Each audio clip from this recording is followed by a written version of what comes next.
Economics, Sandata ng Araw-Araw. Ako si Mary Jimel P. Gabiola, isang simpleng mag-aaral na may pangarap sa buhay, na unti-unting nauunawaan ang kahalagahan ng salitang economics sa ating pamumuhay. Maraming nagsasabing mahirap ang ekonomiya, na mataas ang presyo, na kulang ang kita. Pero sa gitna ng lahat ng ito, may aral na hatid ang economics. Aral ng pag-unawa, pagtitipid, at pagkilos na may disiplina. Economics. Hindi lang ito tungkol sa pera, kundi tungkol sa kung paano natin pinahahalagahan ang bawat sentimo, bawat pagod, bawat biyayang dumarating.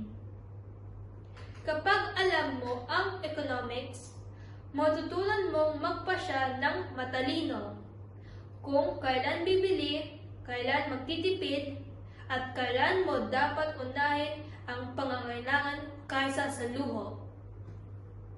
Ang halimbawa, sa pagkain sa hapagkainan, tinuturuan tayo ng economics na huwag magagsaya, sapagkat ang bawat buti ng bigas may kwento ng pawis, pagod, at pagsisikap ng magsasaka.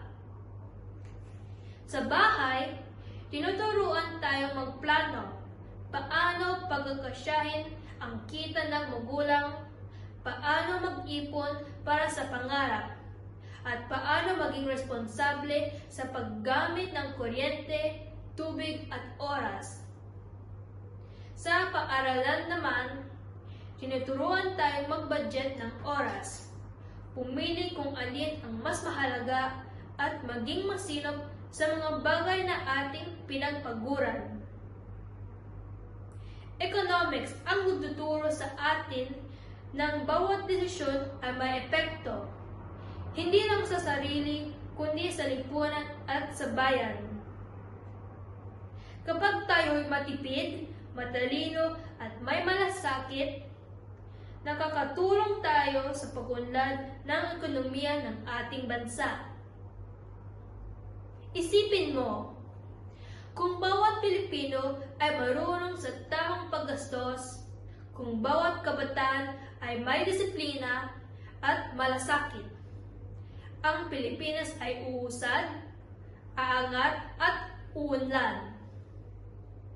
Kaya't kabataan, tayo ang pag-asa, tayo ang pagbagong henerasyon na may kakayahang baguhin ang mundo. Sa pamamagitan ng economics, matututo tayong tumindig sa sariling paa, matutong magtiis, magplano at matagumpay. Dahil ang economics ay hindi lang aralin, ito ay paraan ng pamumuhay.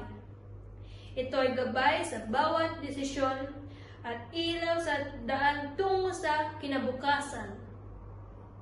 Kaya't simula ngayon, maging matalino sa bawat hakbang. Gamitin ang kaalaman sa economics upang hindi lang sarili ang umangat, kundi pati ang ating pamilya, komunidad, at buong bayan.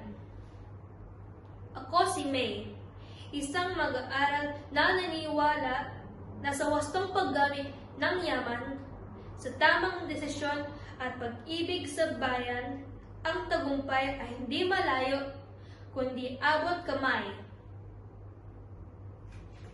Maraming salamat po.